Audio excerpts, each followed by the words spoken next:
welcome into another edition of the GSMC College Football Podcast, brought to you by the GSMC Sports Network. I'm your host, as always, Tommy Brzee. It is Thursday, October 24th around here, and we have a great show for you today. We're going to get into that big game this upcoming weekend down there in College Station. LSU heads over to Texas A&M for a huge one. We'll break down that one in the first segment. Then we're going to do a couple other ranked matchups. There's quite a few this weekend. We'll get into Notre Dame and Navy, a huge game that a lot of people are looking forward to. Then we'll get into Illinois-Oregon, another huge game that definitely is a little bit sneakier than I think some people are expecting. Then we'll get into a couple of Big Ten games. We'll stay in the Big Ten with Oregon. We'll get into Washington, Indiana, a huge one to keep Indiana's season alive, but they will be without their starting quarterback in Curtis Rourke. And then we'll get into Penn State, Wisconsin, a little bit of a sneaky one over there in Madison that could lead to a little bit of a loss and a look-ahead spot for Penn State. Then we'll get into some upset alerts all around the country. There's definitely a number of them, but I have 6 for you today, including a little bit of a rivalry game that could get a little sketchy for a Big 12 contender.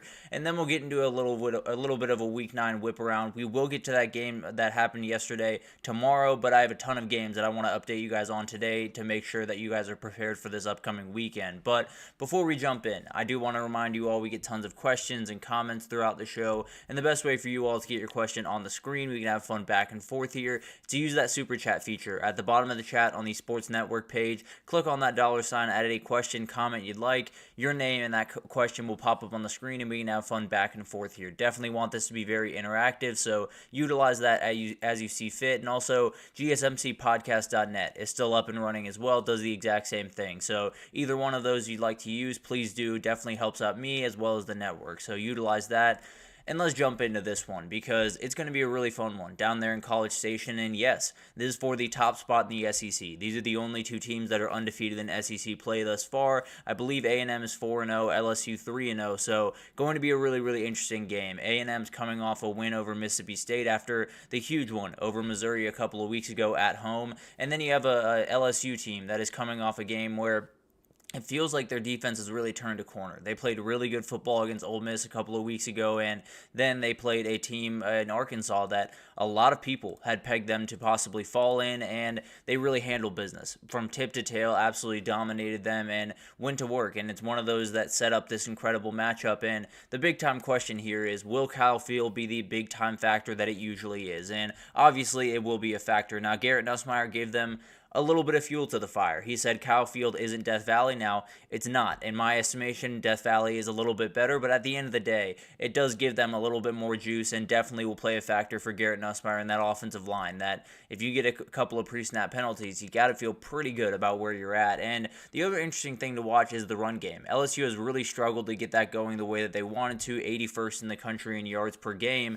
And then on the other side, you got Le'Veon Moss, who's gone over 90 yards in the last 4 games, definitely becoming one of the best running backs in the SEC. And the big question is not necessarily the running backs, because that will be huge, but how do these quarterbacks respond to this big time moment? Because they're both relatively young. Garrett Nussmeier a little bit further on in his career than Connor Wegman, but at the end of the day, keeping them clean is going to be the most important thing. LSU is not allowed to sack all year, and a lot of that has to do with how good Garrett Nussmeier is at navigating the pocket. And then you have A&M. They've only allowed 1 sack in the last 2 weeks. So both offensive lines have really kind of rounded into form. Both pass rushes have very, very high prowesses and have the ability to get to the quarterback. So I think at the end of the day, the best, more efficient quarterback is likely going to win this game, because this game is all about keeping your wits about you, handling this atmosphere that's coming at you, and handling all of the incredible pass rushers and defensive linemen that are going to be coming at you as well. And it's going to be a really good one. You're going to have incredible stakes into this one, because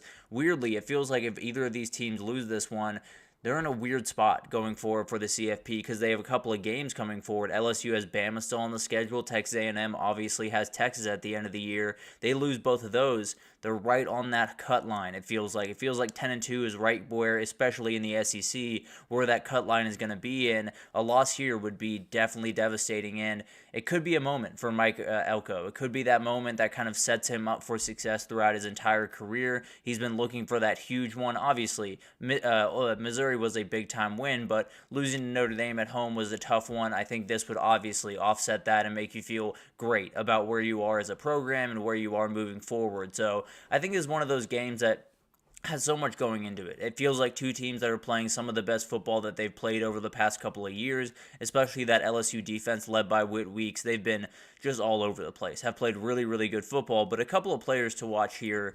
Aaron Anderson is the first one I want to talk to you about. He's second in receiving yards on the team, and when you talk about LSU, it always starts with Kyren Lacy. He's an absolute monster on the outside, one of those 50-50 guys that it's really more of a 70-30, 80-20 type guy, but at the end of the day, you do need Aaron Anderson to step up in this game. He's going to be huge for them, just kind of take a little bit of pressure off people, and then you have a ton of other guys that are going to be huge, including CJ Daniels and Mason Taylor, and we'll talk about them here in a second, but another guy to watch is Zy Alexander. He is playing really, really good football on the back end of that LSU defense. He's the best coverage corner that they have. I don't think he's allowed a catch in a couple of weeks now, so he's played incredible football. And coming into the season, when we had worries about LSU, it started with that back end, and they have a number of guys that are stepping up, but none more than Zy Alexander, that's for sure.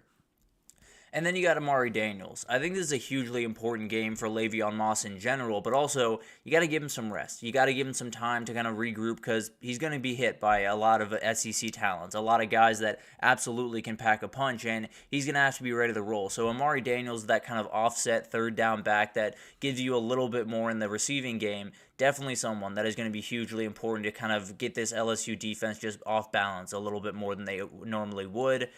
And then you have Will Lee on the other side, kind of the Zy Alexander of Texas A&M, absolutely lockdown corner, and he's going to see Kyren Lacy a ton in this game. I don't know if he's going to travel with him or anything like that because plenty of good receivers over on the LSU side, but at the end of the day, at the end of the day, he is very, very important to what they do, and I think he's one of those guys that can totally change the way this team plays going forward and could make them into an SEC and maybe even title contender if he can really step up his play towards the end of the year.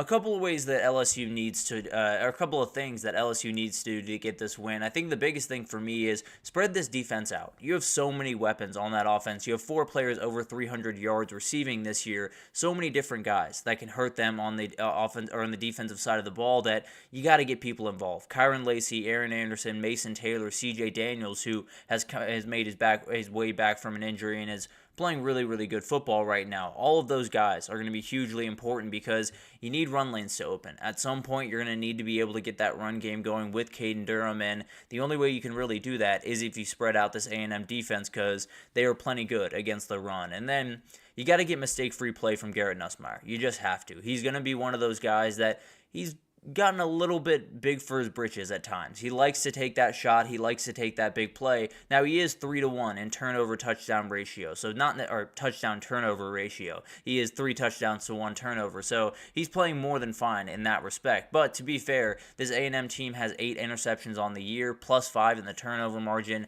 One of those things where if Garrett Nussmeier makes a couple of mistakes, he throws the ball into a couple of tight windows, which he has been known to do, you could get into a little bit of trouble, and then you got an A&M team that can just lean on you with Le'Veon Moss and this offensive line. So definitely something to watch there. I think if Garrett Nussmeier can stay off the board with interceptions and fumbles, it's going to be really tough to slow down this LSU offense if you're A&M. And then you got to get Connor Wegman. You got to get Connor Wegman off his spot. You very badly do. This is a very aggressive, intense LSU pass rush that averages 4 sacks a game. So they're getting after people. They're doing an incredible job at getting after people down after down. The thing is, Connor Wegman is very, very good when he's allowed to stand in there and make the right read, make the right play. If you push him off his spot and make him leave the pocket and make throws on the run, things get a little bit sketchier. He's capable of making those plays, but it's definitely not quite where you want it to be. So it's one of those things where you're just going to have to be able to get to this kid, and they've been incredible at doing that thus far. This is probably one of the better offensive lines that they faced during the last little bit, but at the end of the day, definitely a group that attacks in so many different ways, and with the way that Blake Baker dials up blitzes, it's going to be really tough for A&M to be able to stop them, but if they can, then Connor Wegman might just be able to dissect this defense.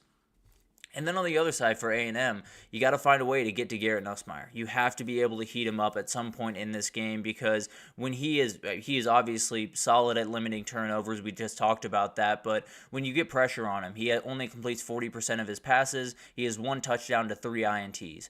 finding a way to get home is going to be huge. So Nick Scourton, Solomon DeShields, a lot of these guys, Cassius Howell, a lot of these guys that are hugely important to the pass rush for A&M are going to have to win some one-on-one matchups against some really good offensive tackles, two guys that I fully expect to go in the first round of NFL draft. So definitely going to be something to watch here. If they can get to Garrett Nussmeier, then maybe you can get some of those mistakes that we talked about a second ago. But establishing the run early is going to be another part of this. A&M does not want to play from behind in this game. I can promise you that. They absolutely want to be able to play in front, set the pace, set the tempo of this one, and they have a really good running back to do it. Le'Veon Moss has been incredible in the last 4 games, over 90 yards in each of them, becoming one of the best running backs in the SEC, and A&M has been very, very good at getting that run going, opening doors for Connor Wegman downfield.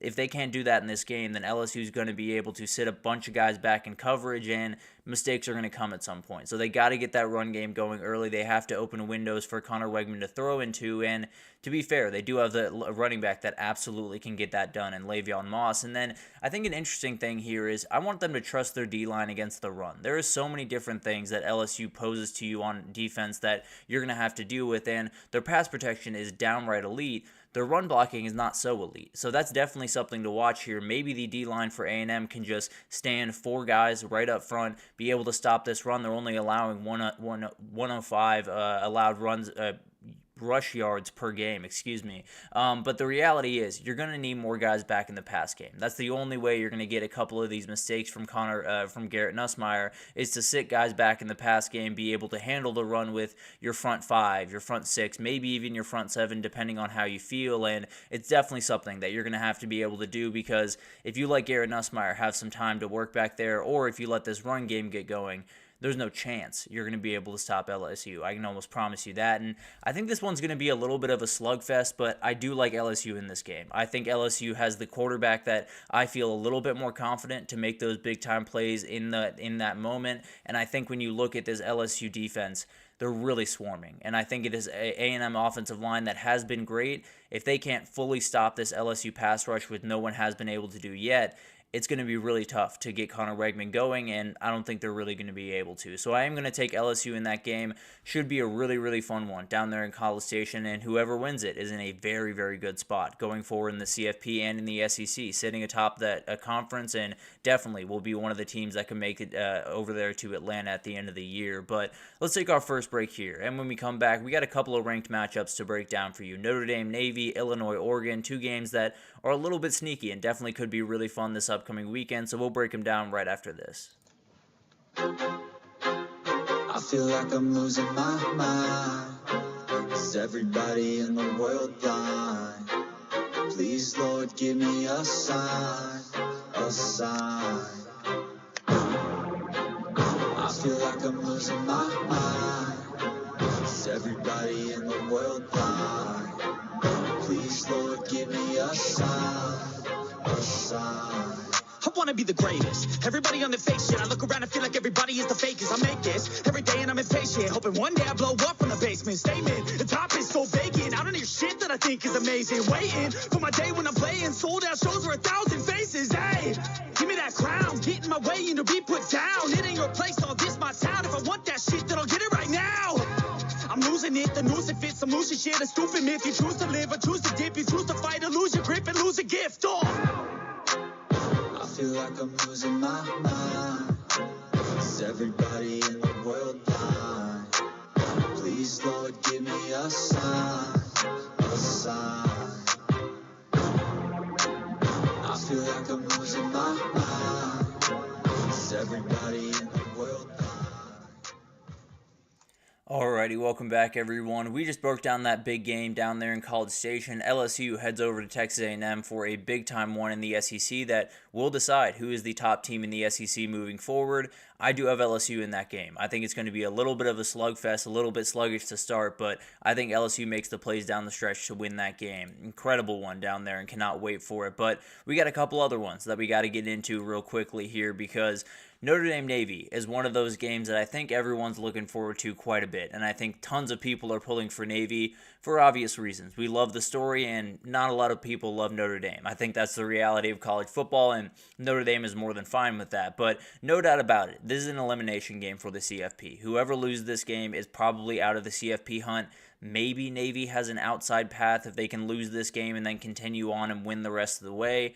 I don't necessarily see that as a reality, so definitely something to watch there, but definitely a must-win on both sides. They need this one, and if Navy can get it, it would be one of the defining wins of their entire program's history. But this one will be decided on the ground, no doubt about that. I mean, when you look at Notre Dame runs 55% of the time, Navy sits at number 2 in the country, running about 77% of the time. So a lot of run plays in this game, a little bit of a short game, maybe a little bit low scoring, but at the end of the day, it's going to come down to just who can execute that plan the best, who can get that run game going better, who can block up front a little bit more consistently, and more than anything else, who can not miss the assignment that they very much need to make, especially on the Notre Dame side. And it does help when they have athletes just all over the place. They're just absolutely out of this world, all over the place with the athletes on this defense. Xavier Watts is incredible coming down from the third level. You have Jack Kaiser in the middle that's playing really, really good football. You have a number of Jaden Osbury plays great football. Howard Cross and Riley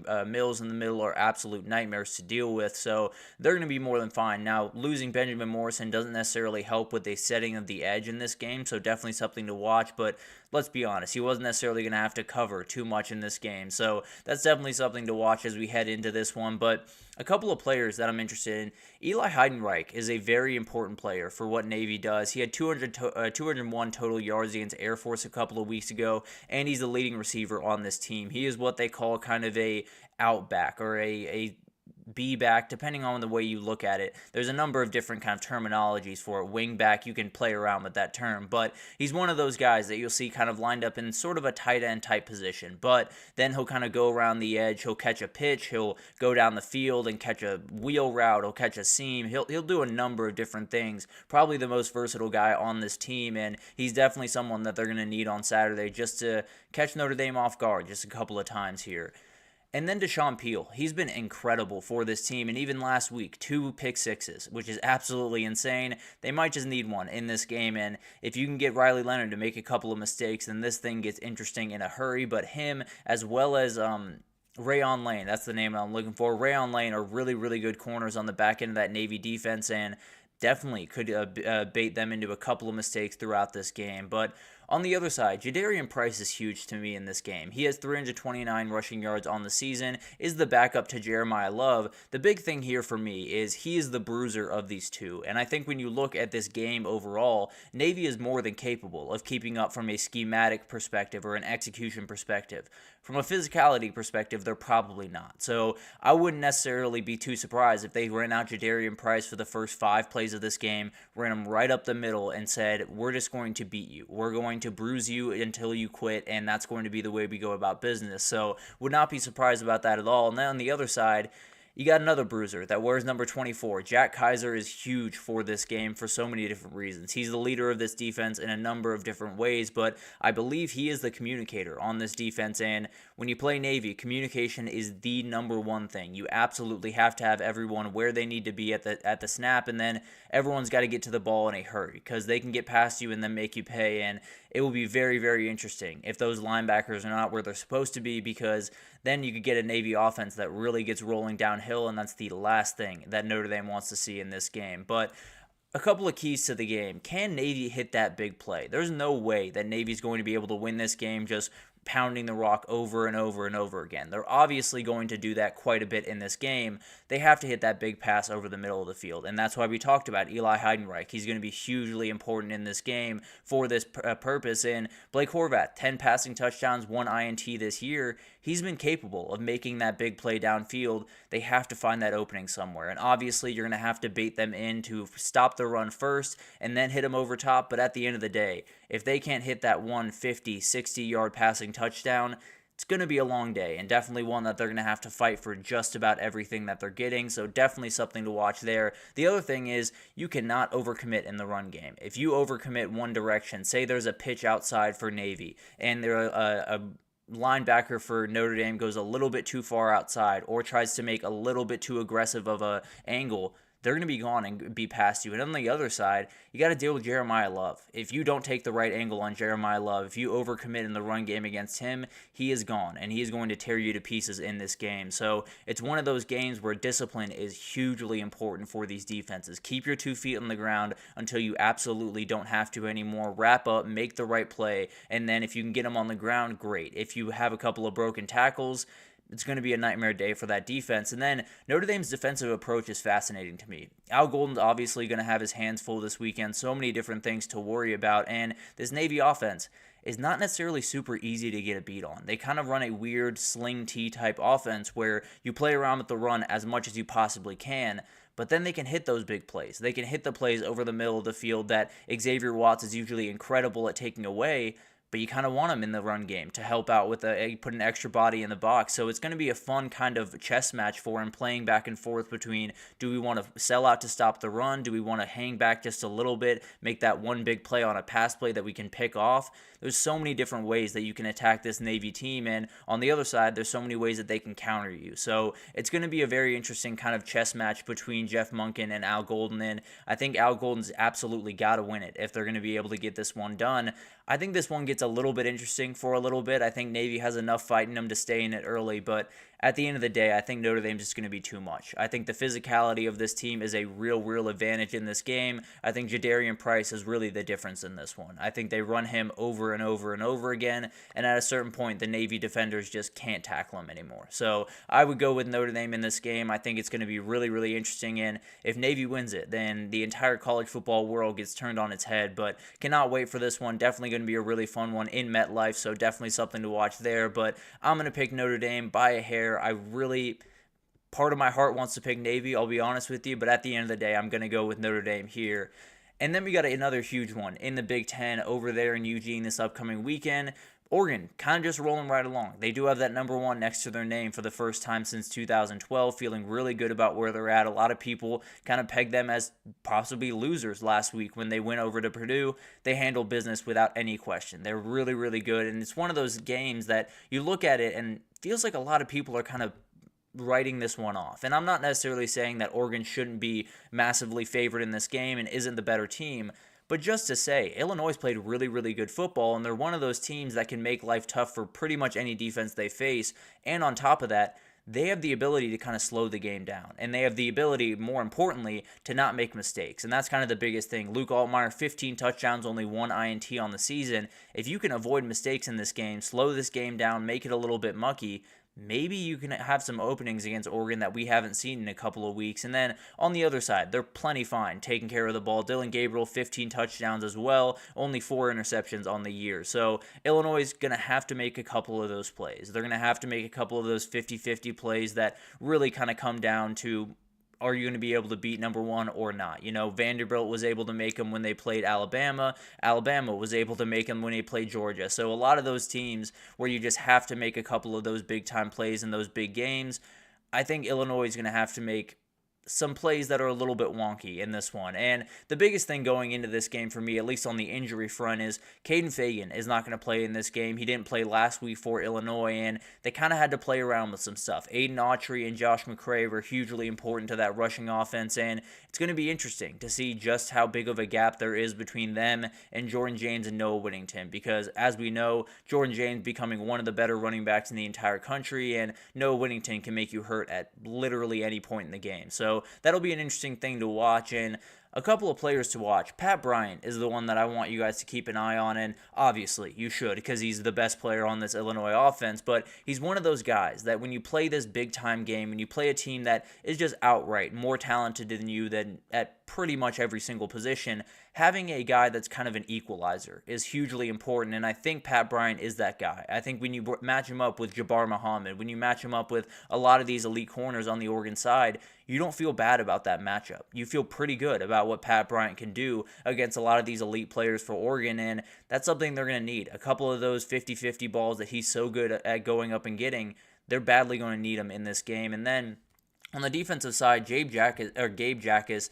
has been an absolute problem coming off the edge. 2.5 sacks last week. He's been absolutely incredible, and one of those guys that when you play Dylan Gabriel, when you play Oregon, if you can get after this guy, if you can get him on the ground a couple of times and make him think a little bit too much, maybe you can get some of those mistakes that we talked about a second ago. And then Jordan James, we talked about him just a second ago, one of the best running backs in the Big Ten this year, and he's plus 700 yards. Illinois can be run on. Now, I assume they're going to probably try to sell out to stop the run and then live with the consequences on the back end because that back end of the defense is very, very solid. But that being said, Jordan James is a guy that can just make you hurt regardless of how much attention you put towards him, and he's one of those guys that you have to assume that Oregon's going to try to just lean on them, run the ball, play defense, and get out here with a win. He would be at the center of that, obviously.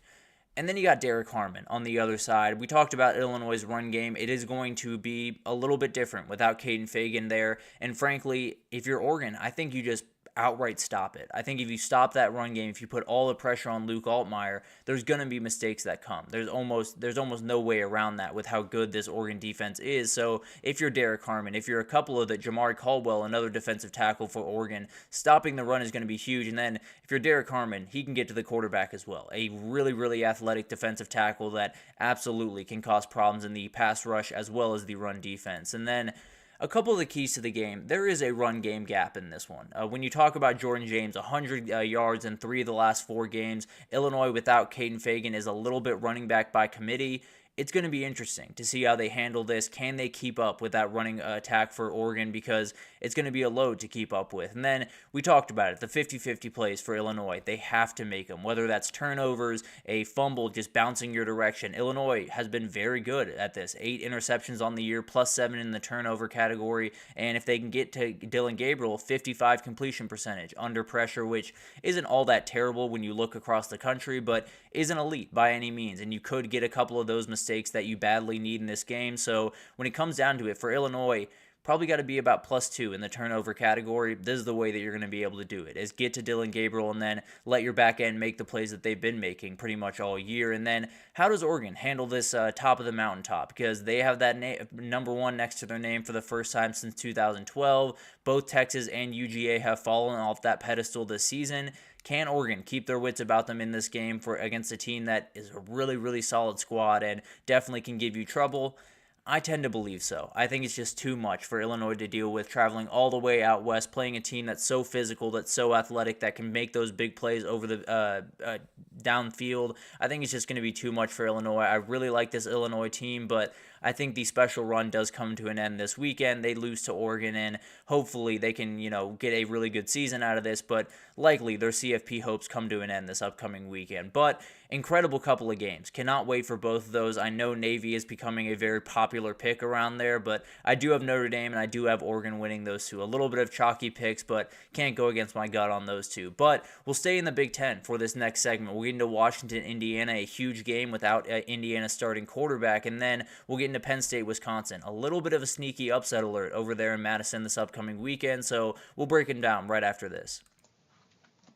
Looking for your daily fix of sports talk without having to pay for it? GSMC Sports Network is available on YouTube. Just search GSMC Sports Network. Get your fix of daily sports talk shows on YouTube, absolutely free. NFL, college football, NBA, MLB, MMA, UFC, fantasy football, and so much more. GSMC Sports Network has shows running all day long, with new sports shows starting every 2 hours. Just like on your favorite cable sports channel, except GSMC Sports Network is absolutely free. Just search GSMC Sports Network on YouTube to catch one of your new favorite shows, like the GSMC College Football Podcast, Chip Shot Football Podcast, Hoops and Heels Women's Sports Podcast, GSMC Basketball Podcast, and so many more. Check it out for yourself. GSMC Sports Network, now available on YouTube absolutely free. Search GSMC Sports Network on YouTube right now. Alrighty, welcome back everyone. We just talked about a couple of huge games this upcoming weekend, Notre Dame, Navy, as well as Illinois, Oregon. I do have the higher ranked teams winning those. I have Notre Dame as well as Oregon getting the wins there, but we got a couple of Big Ten games that are going to be really important as we head down to the stretch of the season, and a couple of maybe upset alerts here. So let's jump into these games, and we'll start with that Indiana-Washington game. A very interesting one going on in Bloomington, and the biggest one, or the biggest news going into this one, is Curtis Rourke, the starting quarterback for Indiana that has been one of the best quarterbacks in the entire country this year, will not play in this game. Taven Jackson, the backup quarterback, will get the start. He has started in the past, has not started this year, so definitely something to watch. But when he came in last week, he went 7 for 8, 91 yards, 2 touchdowns. In the year, he's 12 for 16, 225, and 3 touchdowns. He's been very, very effective in limited time, obviously, and definitely will be something to watch. Now, Washington, number 1 pass defense in the country, 127 yards allowed per game.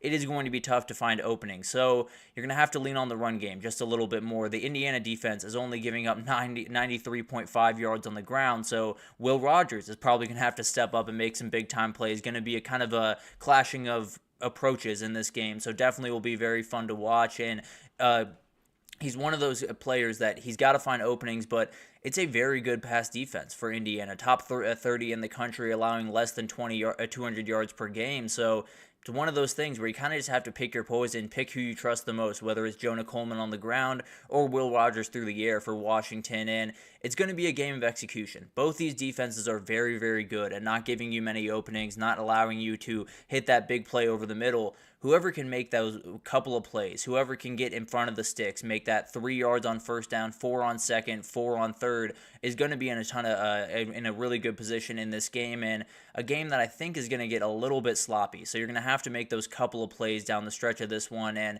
a couple of guys to watch. Tyson Lawson is huge for this team. He is one of those players at running back for Indiana that takes so much pressure off what Justice Ellison does and gives them one of the best 1-2 punches in the entire country at running back. They are so dangerous coming out of that backfield, and I think when you look at this game, you're going to need to take a lot of pressure off Taven Jackson if you can. And when you have 2 running backs like that, you're more than capable of it, but he's going to get a little bit more workload in this game if I had to imagine, just by the circumstances of it going in.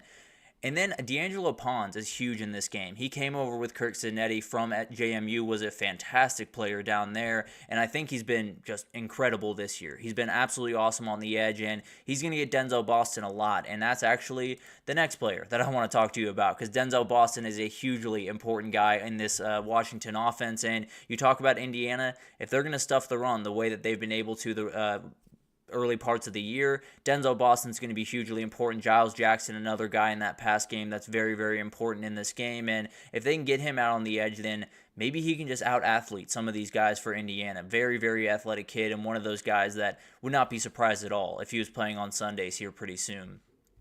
And then you got Carson Bruner in the center of that Washington defense, definitely the green dot guy for this team. And this Indiana offense is one of those that just has so many moving parts. It has so many guys that can hurt you. It has so many ways that they can get after you. And Taven Jackson has a little bit of that running ability that Curtis Rourke doesn't have so much. Maybe Carson Bruner just has to be an elite communicator in this game to keep everyone in line, to keep everyone where they need to be, and then Indiana's offense is not quite as explosive as it has been to start the season. So definitely a hugely important player just to make sure they can handle this offense that can hit you from all types of directions.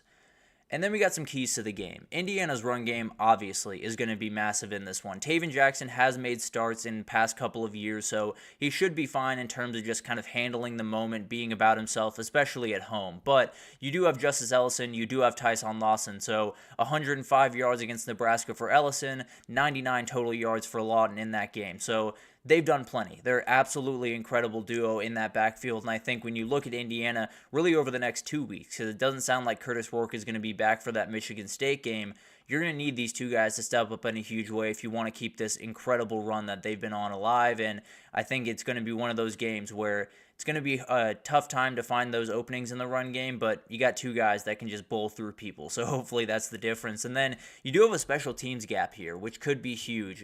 Washington is 119th in the country when it comes to field goal conversion. Only 59% of the field goals they are converting. On the other hand, for Indiana, they've been perfect this year in field goals, and that could be the difference. In one of these games that is going to be a little bit run heavy, it's going to be a little bit slow, and kind of these defenses probably winning the day, maybe it comes down to one kick, one way or the other, and that could be the difference. And then, can Washington get home? Because you talk about a backup quarterback playing in one of his first starts in the last little bit, taking over for a quarterback that had been playing just elite level football for Indiana. Getting to him could force some mistakes, and Zach Durfee, 2.5 sacks this year. Tutu Pala, two and a half sacks as well this year. If they can get after Taven Jackson, then I think a couple of those mistakes could come, and maybe Washington can pull this upset. I think this one's going to get a little bit gross. I think this one's going to be a little bit defensive, a little bit of a run game that just comes down to those couple of plays, and I trust Indiana to make those plays. I think they have that winning culture about them. I think they have that thing in them that Curt Cignetti has brought over, that when it really matters, when they have to make the plays, they will make them. Now, it's one of those sketchy games, and if they can't win it, then that season that has been absolutely incredible to watch does kind of come to an end. They still have a little bit of a path to make something happen, but with Ohio State still lurking on that schedule, you very badly need this win. I do think Indiana gets it, but definitely one to watch this upcoming weekend. And then we got another one that's just the slightest bit sketchy for that undefeated team here. Penn State heads over to Madison, Wisconsin to face off against the Badgers, and this is a very, very obvious upset spot. A lot of people have been saying it throughout the last couple of days, and it's one of those. In fact, we're doing upset alerts here in a second. This would definitely be on there. If we weren't breaking it down in full, we absolutely would have this on there because Penn State has Ohio State next week. Wisconsin's been winners of 3 straight.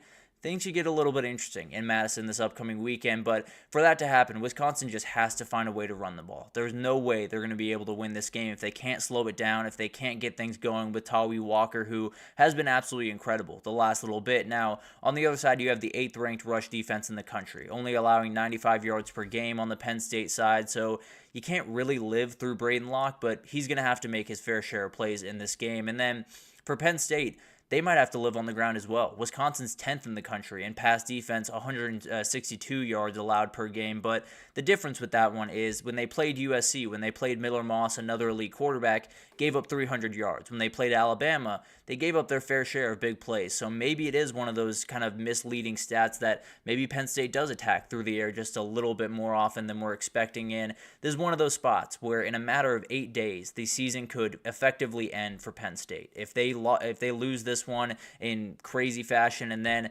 invite Ohio State into town, you could be 10-2 and be in a weird spot for a CFP spot going forward. So Penn State's really got to handle this one. This is a very, very interesting game. Wisconsin has a lot of the external factors in their favor, but Penn State feels a little bit different this year to me. But it's one of those games that in the past you definitely worry about Penn State with, and I'm definitely worried about them this weekend. But a couple of players to watch. Liam Clifford, I think, is hugely important for this team and really this offense going forward throughout the season. But this offense has been really good. It's been able to make all the plays that it needs to make. Drew Aller's taken that step forward.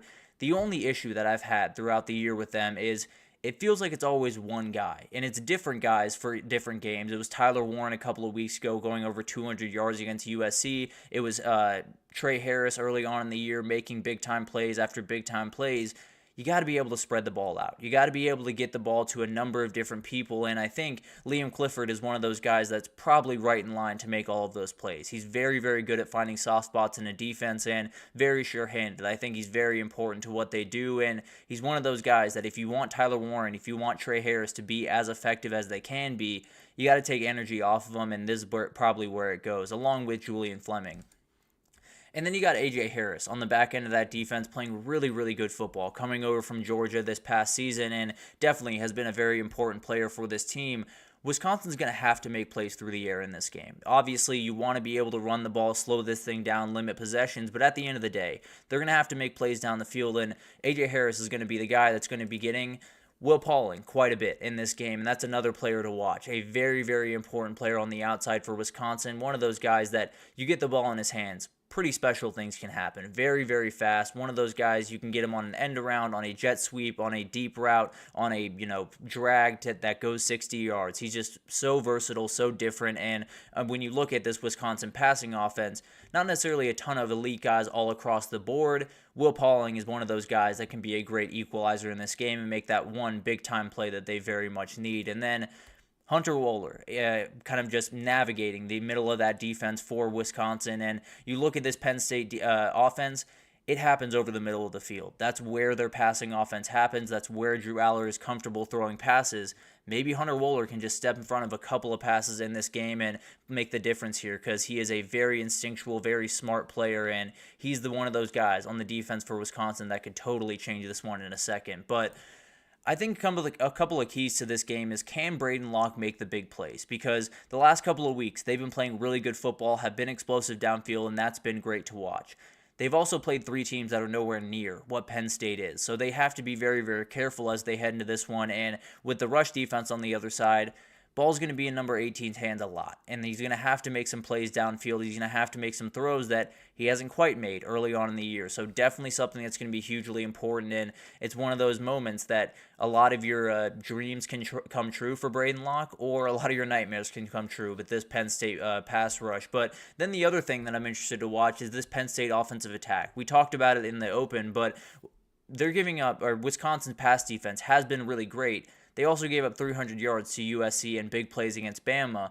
Does Penn State attack through the air, or are they more than content of just living on the ground, pounding the rock, and then getting out with a running and defensive win in this one? So definitely will be interesting to watch how Andy Kotelnicki goes about this. He likes taking those shot plays, and I don't necessarily think it's going to perturb him to take those. So definitely will be fun to watch, and definitely we'll see just how much trust he has in Drew Aller going into this one. And then who can get home? This is kind of a sharpens iron type matchup on both sides, because Penn State has 14 sacks on the year, has only allowed 6. Wisconsin has 12 sacks, has only allowed 5. So both of them, the defensive lines against the offensive lines, are going to be strength on strength. Who can win those matchups is going to be hugely important, because both these quarterbacks, while Drew Aller's a little bit further along, a little bit inexperienced. If you can get after him, maybe a couple of those mistakes come, and definitely will be a big difference in this game. But at the end of the day, I think Penn State has enough on the ground to win this one. I think they're going to live on the ground a little bit with Nick Singleton, with Katron Allen. They're going to say, that pass defense that maybe we can test from time to time. I don't think they're going to need to test it very often. I think they're going to be able to lean on this team. I think they're going to get this pretty comfortable win and continue moving on their way. And then they'll get into the big one against Ohio State. That's the one that could change their season one way or the other. So definitely going to be gearing up for that one. And maybe they're in a little bit of a look-ahead spot, but I'll give them the benefit of the doubt. I'm going to pick the Nittany Lions there, and it's going to be a really fun game. I can almost promise you that. But let's take our third break here, and when we come back, we got to talk about some upset alerts. I have 6 for you, but frankly, you could probably find about 20 on the list for this upcoming weekend, because I think it's going to get a little bit bonkers. But we'll break them down right after this, so stick with us.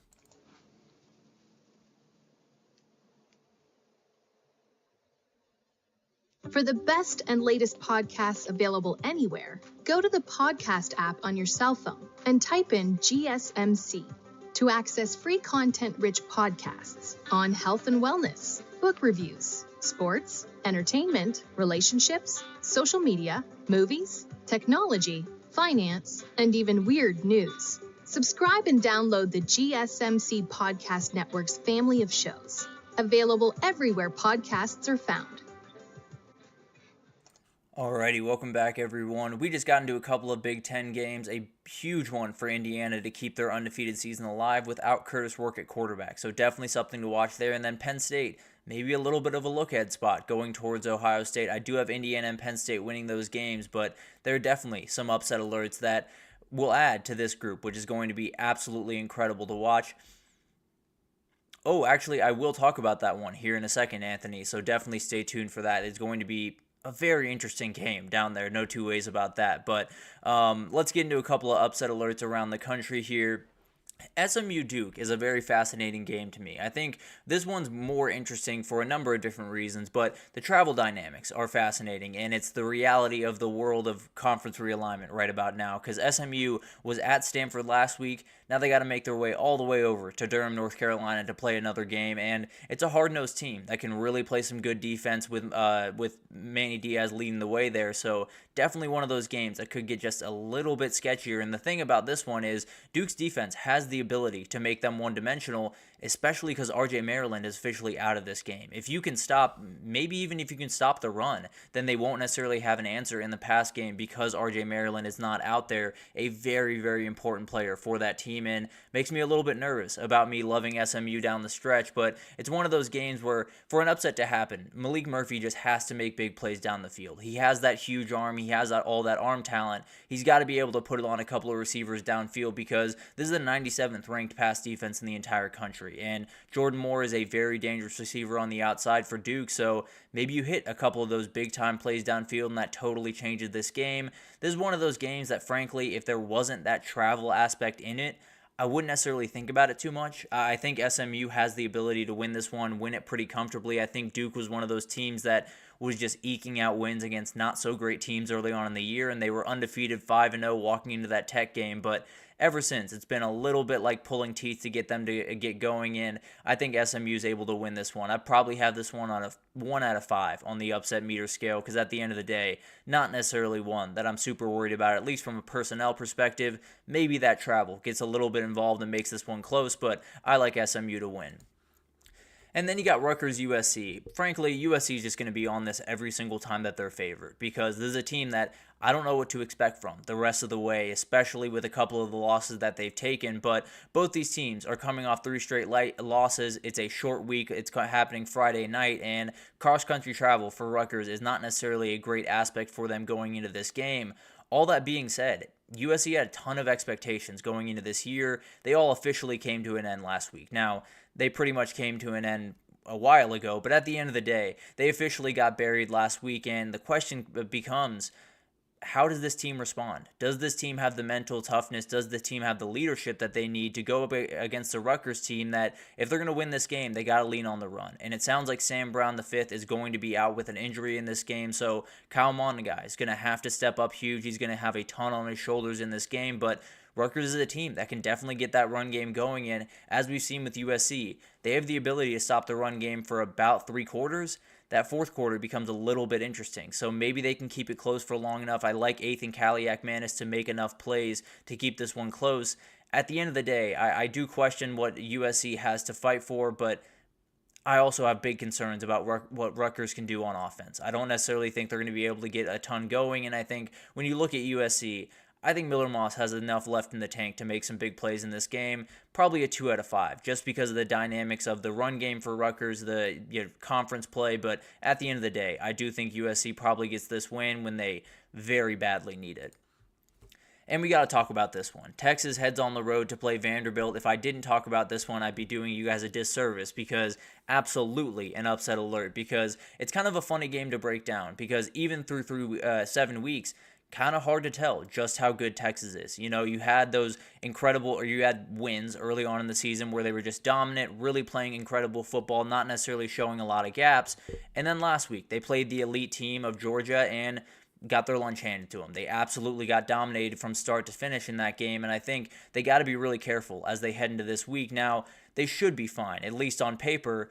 Vandy is an absolute problem, and the big thing here is, can Vandy get home on Quinn Ewers? They have 14 sacks on the season, so they have the ability to get there, maybe not quite against this elite offensive line for Texas, or at least what looked like elite before they got into this one. So that offensive line definitely needs a little bit of a bounce back in. It's the 94th ranked pass defense on the other side, so you give Quinn Ewers time, he should be more than capable of dicing them up and making all types of big plays. The other big thing here is, can Diego Pavia make the same problems for the Texas defense that he did for the Alabama defense? I do feel very, very confident saying the Texas defense is, I don't want to say miles better, but comfortably better than the Alabama defense. That being said, there's a lot of issues that Diego Pavia can cause regardless of how good your defense is. So it's going to be an interesting one to watch. Texas in kind of that bounce back spot. Feels like a pretty good test for them. It feels like a game where they should be able to win. They should be able to get it done, but you are going on the road against a team that has plenty to throw at you, and it's going to be really interesting to watch. I think Quinn Ewers will get up and get rolling in this game. I think I think Vanderbilt is dangerous, but I do think Texas is able to get this win. Maybe a 3 out of 5 on the upset scale, just because it is Vanderbilt in 2024, but at the end of the day, I do think Texas gets right. I picked them by 20 yesterday, not necessarily going off that by any means.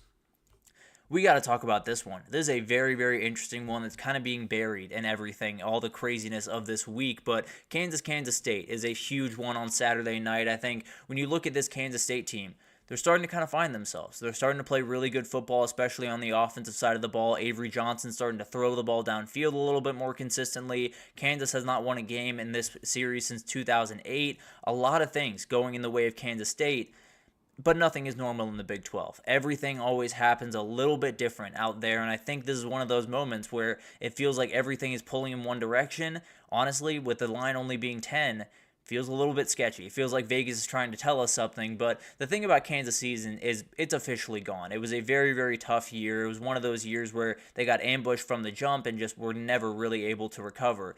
That being said, Jalen Daniels has kind of found something over the last couple of weeks against Arizona State and Houston. 507 yards, 5 touchdowns, 0 picks. Does he have that one Herculean performance in him? Does he have that one performance that puts him in, gives him that season that, it's been disappointing, no doubt about that, but a win over Kansas State salvages a lot for this fan base, for these players, and for this coach. So it's going to be interesting to watch this one. The Kansas State pass defense gives up almost 300 yards per game. Maybe Kansas and that trio of wide receivers can really get going, and it's one of those games that definitely a little bit worrisome for Kansas State. Probably a 4 out of 5 on the upset scale, because this one could definitely get sketchy, and if it does, then Kansas State's looking at the rest of the season with a lot of question marks going forward.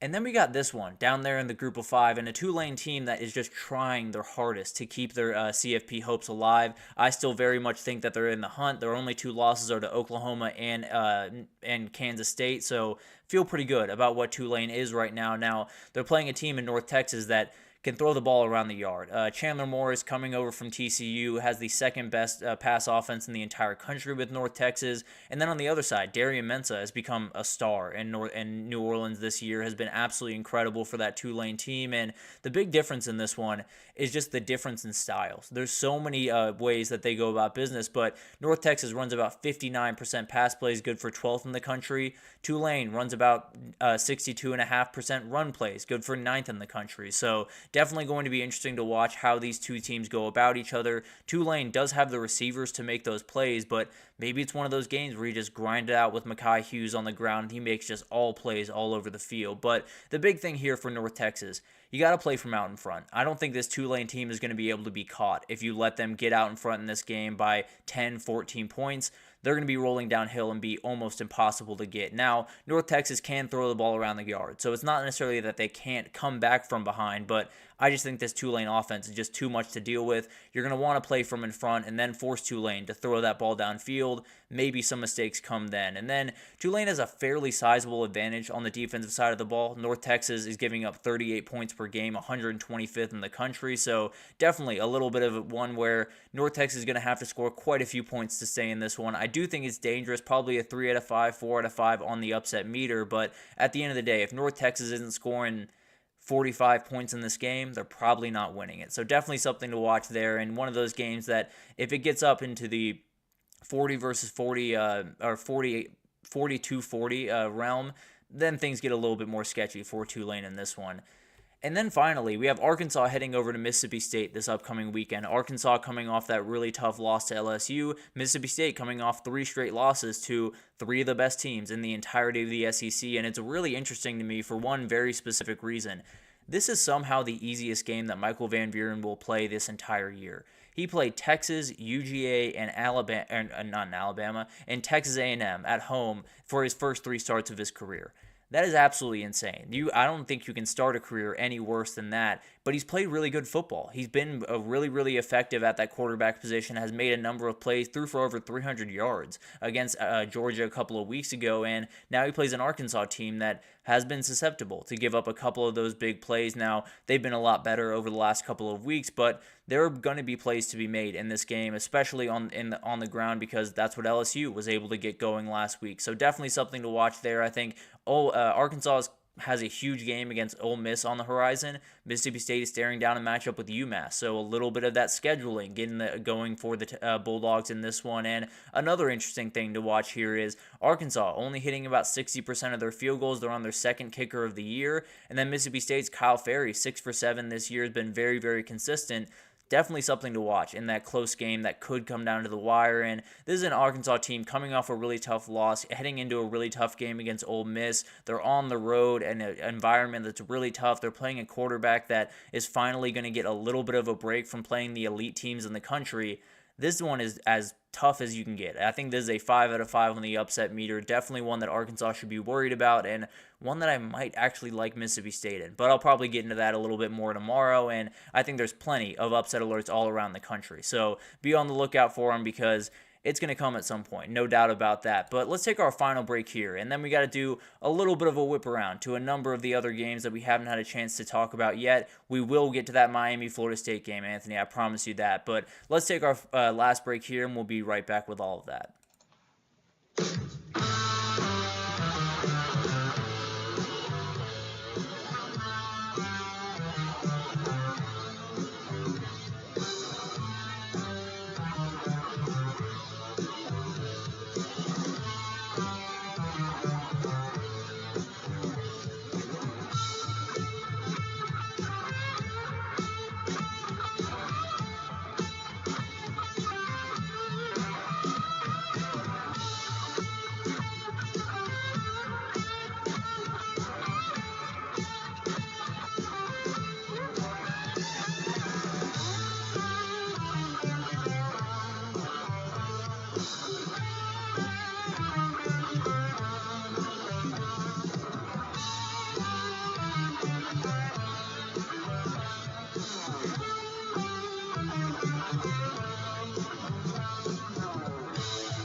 Alrighty, welcome back everyone. We just talked about the upset alerts all around the country. I think that one down in Starkville between Arkansas and Mississippi State is just the slightest bit sketchy and definitely one that the Razorbacks are going to have to be careful with, but let's get into a little bit of a whip around. We have a number of games we have to get to, and we'll start with a game that's going to go on Friday. And this one is a little bit under the radar, fully understand that, but it is the appetizer for that Boise State UNLV game that I cannot wait for. Louisville-Boston College is one of those really interesting games. Louisville coming off a loss to Miami where their offense did just about everything they could possibly do to win that game, but the defense didn't necessarily help them out by any means. And then Boston College really struggling to get their footing. They've lost two straight to both of Virginia's schools over the last 2 weeks, and finally they're back at home where they are 3-0 on the season. So this makes one just a little bit more interesting for this game. Maybe they can limit some of those big time plays, and the Boston College run game has to be a huge factor in this game against a team that's giving up about 150 on the ground in Louisville. So definitely something to watch. I think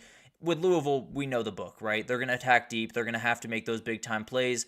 Boston College pass defense, 103rd in the country. So I do like Louisville in this game. Now, the home field advantage could be an interesting thing. Maybe Thomas Castellanos just has some magic in him in that stadium. So maybe I'll have Boston College make it a little bit closer than I'm expecting. But I like Louisville, and I like them pretty comfortably in this one. And then you got Nebraska-Ohio State, a huge one for both these teams. I think Nebraska is just looking for really anything to ignite this season. It's been very, very tough. One of those years where, again, you feel like everything's coming together. You feel like everything's moving downhill. And then you kind of come to a really stagnant stop when you lose to Indiana the way you did last week. But at the end of the day, still plenty to look forward to. Dylan Raiola is still playing good football, and he's going to have quite the test going up to Columbus, Ohio this upcoming weekend. And Ohio State's had 14 days to stew on that Oregon loss. You got to assume that those guys' hair's on fire trying to get back out there on the field. And the issue is, I would have told you probably 2 weeks ago that Nebraska would have been able to at least slow down this Ohio State offensive rushing attack, but they give up 215 on the ground on Saturday to Indiana. I don't think they're going to be able to stop Travion Henderson and Quinshon Judkins. I think it's going to be a nightmare week, but at the end of the day, I do think Will Howard's going to have a little bit of a bounce back here. It's one of those games where you really just kind of have to flush that Oregon game away. You know, let all the mistakes, all of that stuff kind of get out of your brain and then just go play really good football. I like Ohio State, and honestly, give me the points here. I don't necessarily think Nebraska's in a position to even keep this game close, if I'm being honest. Then you got an interesting one down there in Oxford, Mississippi, because Oklahoma is just all over the place right now, and they've made two big moves this week. They have gone back to Jackson Arnold as the starting quarterback, as I think a lot of people expected to happen. And then Joe John Finley is going to be their play caller on offense. Could that ignite something in this offense? Behind that offensive line, I'd be very, very surprised. But at the end of the day, maybe there's something there that I'm not seeing. Maybe there's a little bit of juice there. Maybe they can get Deion Burks back on the field and things happen. But Ole Miss needs to win. They need to win out to be in the hunt for a CFP spot. And they got Georgia on the road, or they got Georgia coming up down the road. So definitely something to watch. And they're coming off they're coming off a bye after that really tough overtime loss to LSU. Need a big bounce back spot here. They have not scored 30 points in SEC play yet. I'd be a little bit surprised if they scored 30 points on this Oklahoma defense. And the big thing here is Oklahoma needs turnovers. They need what they've needed in pretty much every game in the SEC thus far. They need turnovers. They need to be able to make some big plays downfield. They need to be able to run the ball. And Ole Miss's pass rush has gotten there 24 times this year. I think there's going to be domination. I think Oklahoma's going to have a really, really tough time. And frankly, I don't know when Oklahoma's going to have a great time again this year, if I'm being honest. And then you got Georgia Tech, Virginia Tech. Kind of an interesting game over there in the ACC because Virginia Tech's still alive. They only have one loss in the ACC, and they have Clemson coming up on their schedule. Somehow, this Hokie team could find a way to get to Charlotte and win the ACC. I don't expect that to happen, but obviously, they need to win this game to make that happen. Brent Key has said there's no decision that has been made about Haynes King yet in this game. I don't expect him to go, but the thing is, the guy that's sitting behind him, Zach Pyron, in his freshman year, went up to Blacksburg and got a win 2 years ago. So definitely something to watch. Maybe he won't be intimidated by this environment, and obviously getting it at noon instead of 7 p.m. helps them out quite a bit with kind of perturbing that environment over there in Lane Stadium. But it's going to be really interesting to watch this one. The Virginia Tech offense feels like they've kind of found themselves. They gotten wins of 24 and 21 points respectively, and they're being one of those teams that if Baishal Tutin's doing his thing, they're an absolute problem to deal with. Kyron Jones has kind of found himself making some plays off schedule, and I think this is one of those teams that might just be a little bit dangerous down the stretch. We actually talked about them as a chaos team a couple of days ago, but I do think this is going to be an interesting one. But when I worry about this Georgia Tech team, the run defense, I think, is going to be solid. I think they'll be able to slow down Baishal Tutin. The real problem I have is Antoine Ryland Powell. He is playing incredible he's playing incredible on the defensive side of that ball, and I do think the Hokies win this one. I think it could be close. I think Zach Pyron might have a couple of plays up his sleeve, but at the end of the day, I think that Virginia Tech defensive line is just going to be too much. Then we have a really interesting one. This is one that I don't know if you're seeing that line, but UCF is favored against BYU. The undefeated BYU Cougars are going on the road against a team that has not won a game since September 14th, and they're underdogs. Somehow they are underdogs. It's absolutely insane, but Ja'Cory Brown has given this UCF offense just a little bit more in the run game the last couple of weeks. 84 yards rushing against Cincinnati, 104 against Iowa State last week. Him and RJ Harvey are becoming just a handful to deal with, and if they can avoid mistakes, then this one gets a little bit interesting because we saw it last week with Oklahoma State. That was one of the first games, maybe the first game this entire year that BYU did not win the turnover battle.